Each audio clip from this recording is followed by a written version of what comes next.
తిరుపతి ఘటనకు పూర్తి బాధ్యత కూటమి ప్రభుత్వం, టీటీడీ పాలక మండలి బాధ్యత వహించాలని, తిరుమల చరిత్రలో ఇలాంటి దురదృష్టకర సంఘటన ఎప్పుడు జరిగిన దాఖలాలు లేవని స్వామివారి భక్తుడు మండిపడ్డాడు. ఈ సందర్భంగా ఆయన మాట్లాడుతూ ప్రభుత్వ అధికారులు, టీటీడీ పాలక మండలి చైర్మన్, ఈవో, సభ్యుల ముఖ్యమంత్రి చంద్రబాబు నాయుడు, డిప్యూటీ సీఎం పవన్ కళ్యాణ్, మంత్రి నారా లోకేష్ మన్ననలను పొందడానికి ప్రయత్నిస్తున్నారే తప్ప భక్తుల సౌకర్యాలు, వారి రక్షణకు ప్రాథమిక కల్పించడం లేదని అన్నారు.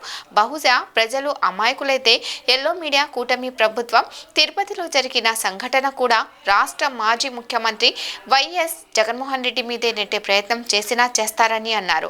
అనుభవం లేని ఈవో, పాలక మండలి అధికారులను నియమించడం వల్లనే ఇలాంటి ఘటనలు చోటు చేసుకున్నాయని, మృతి చెందిన కుటుంబానికి 2 కోట్లు నష్టపరిహారం, గాయపడిన వారికి 25 లక్షల రూపాయలు ప్రకటించి వీటితో పాటు టీటీడీ ఉద్యోగం కల్పించాలని డిమాండ్ చేశారు. మాత్రం వాళ్ళు సర్వీస్ చేయటంలా. దీనికి కారణం ఏమంటే టీటీడీ దేవస్థానం పూర్తిగా అడ్మినిస్ట్రేషన్ వైఫల్యం ఒకటి, పోలీసు వైఫల్యం ఒకటి, ప్రభుత్వ వైఫల్యం ఒకటి. ఈ 3 వైఫల్యాలు ఒకటిగా అయింది కాబట్టి ఇటువంటి సంఘటన జరిగింది. చరిత్రలో ఎప్పుడు జరిగినటువంటి సంఘటన ఇప్పుడు జరగటం జరిగింది. దీనికి ఇంకొక కారణం ఏమంటే అనుభవజ్ఞులైనటువంటి వాళ్ళని ఈవోని వేసింది కానీ, స్పెషల్ ఈవోని వేసింది కానీ, అదేవిధంగా అక్కడ ఉండే కలెక్టర్లు కానీ, అక్కడ ఉండే ఎస్పీలు కానీ అందరూ కొత్త వారు వచ్చిన దానివల్ల అనుభవం లేకుండా ఇటువంటి సంఘటన జరిగింది. దీనికి జ్యోతి పేపర్ వాళ్ళు ఏం రాస్తారంటే, జగన్మోహన్ రెడ్డి గారు దీనికి బాధ్యత, ఇంతకుముందు టోకన్లు ఇచ్చిన పద్ధతి వల్ల ఈ విధంగా జరిగిందని చెప్పడం చాలా సిగ్గుసేటుగా ఉంది. ఎందుకంటే జగన్మోహన్ రెడ్డి పరిపాలనలో అక్కడ మతాన్ని రెచ్చగొట్టకుండా, కులాన్ని రెచ్చగొట్టకుండా కేవలం దేవాలయానికి సంబంధించిన అడ్మినిస్ట్రేషనే చాలా జాగ్రత్తగా చూసుకున్నటువంటి జగన్మోహన్ రెడ్డి గారు ఆయన 5 సంవత్సరాల పీరియడ్లో ఎక్కడ కానీ ఇటువంటి చిన్న ఇన్సిడెంట్ జరగకుండా అనుభవజ్ఞులైన వాళ్ళని పెట్టి, అంతకుముందు కూడా అనుభవజ్ఞులు వారు ఉన్నారు. దేవస్థానంలో ఎక్కటి చిన్న సంఘటన కూడా జరగలేదు. దీనికి బాధ్యత వహించాల్సింది పోలీసు వ్యవస్థ వహించాలా, ప్రభుత్వ వ్యవస్థ వహించాలా, అడ్మినిస్ట్రేషన్ వ్యవస్థ వహిస్తేనే దీనికి పరిష్కారం అవుతుంది. కానీ దీన్ని ఏదో ఈ విధంగా మాట్లాడటం చాలా తప్పుగా ఉంది. కానీ కలియుగ వెంకటేశ్వర స్వామి దగ్గరికి వచ్చినప్పుడు ముక్కోటి ఏకాదశిలో గోవింద నామ స్మరణలు తప్ప ఎక్కడ గాని వేరే స్మరణ మేము చిన్నప్పటి నుంచి చూస్తున్నాం, జరగలేదు. కానీ ఈరోజు గోవింద నామం అనేది ఆ స్మరణాన్ని మర్చిపోయి మృత్యు స్మరణాన్ని పట్టించే కార్యక్రమం చేస్తున్నారు.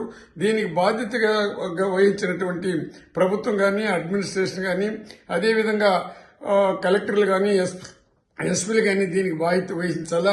ఒకటి మాత్రం చెప్తున్నాను, మీకు అందరికి కూడా తెలుసు, రాష్ట్రపతిగా పరిపాలించినటువంటి నీలం సంజీవ్ రెడ్డి గారు మన ఆర్టీసీ వైఫల్యాన్ని ఒకటి వస్తే ఆ సంఘటనకి ఆయన రిజైన్ చేశాడు. ఇది భయంకరమైన సంఘటన. దీనికి ఖచ్చితంగా అందరూ బాధ్యత వహించి దీనికి చంద్రబాబు రిజైన్ చేయాలన్నా, పవన్ కళ్యాణ్ సనాతన ధర్మాన్ని పాటించాలని రిజైన్ చేయాలన్నా, అడ్మినిస్ట్రేటివ్ ఆఫీసర్కి వచ్చినట్టు ఈవో గారు కానీ రిజైన్ చేయాలన్నా అనేది వాళ్ళు విజ్ఞతగా వదిలేస్తున్నాము. ఎందుకంటే ఇది చాలా చాలా భయంకరమైన సంఘటన. ఇది ఈ విధంగా సంఘటన జరిగి మృత్యువాత పడినటువంటి కుటుంబానికి కనీసం ఒక్కొక్కరికి 2 కోట్ల రూపాయలన నష్టపరిహారం అంటే ఎక్స్గ్రేషియో ఇవ్వాల్సిందిగా నేను వాళ్ళని డిమాండ్ చేస్తూ, హాస్పిటల్లో పాలైన వాళ్ళకందరికీ కూడా 25 లక్షలు ఇవ్వాల్సిందిగా వాళ్ళని డిమాండ్ చేస్తున్నాను.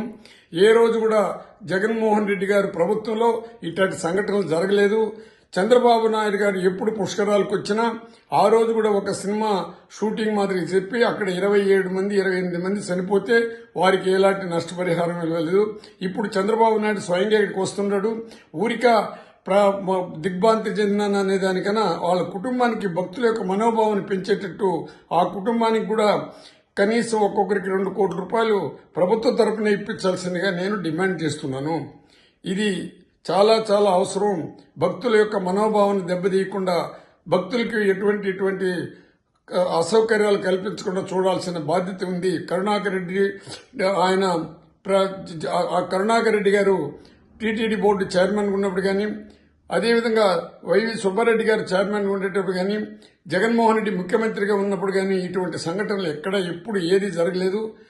వాళ్ళకి అన్ని వసతులు అంటే నీళ్ల వసతి దగ్గర నుంచి, భోజన వసతి దగ్గర నుంచి వాళ్ళకి ఎలాంటి అసౌకర్యాలు కల్పించకుండా చూసినటువంటి బాధ్యత కలిగినటువంటి ప్రభుత్వం జగన్మోహన్ రెడ్డి ప్రభుత్వం అయితే ఈ రోజు చంద్రబాబు నాయుడు ప్రభుత్వం అన్నిట్లో అసమర్థతగా పరిపాలిస్తూ ప్రతిదాన్ని జగన్మోహన్ రెడ్డి పైనే నిందలు వేస్తూ జగన్మోహన్ రెడ్డిని ఆడిపోసుకుంటున్నారు. వాళ్ళ భయం అంతా ఏమంటే జగన్మోహన్ రెడ్డి ఒక తూరి వస్తేనే ఈ విధంగా జరిగింది, రెండో తూరి వచ్చినట్టంటే మన యొక్క పాపాలని పూర్తిగా మన పాపం పండిపోతుంది, దీనికి ఖచ్చితంగా శిక్ష విధిస్తాడనే భయం తప్ప చంద్రబాబుకు వేరే భయం కాలేదు. చంద్రబాబుకి నా విజ్ఞప్తి ఏమిటి, ఇప్పుడైనా నీ మనసును మార్చుకుని ఈ కేవలం మతపరంగా కులపరంగా కాకుండా ప్రజలకు భక్తుల పరంగా వాళ్ళకి సహాయం చేయాల్సిందిగా చంద్రబాబుని కోరి విన్నవిస్తున్నాను.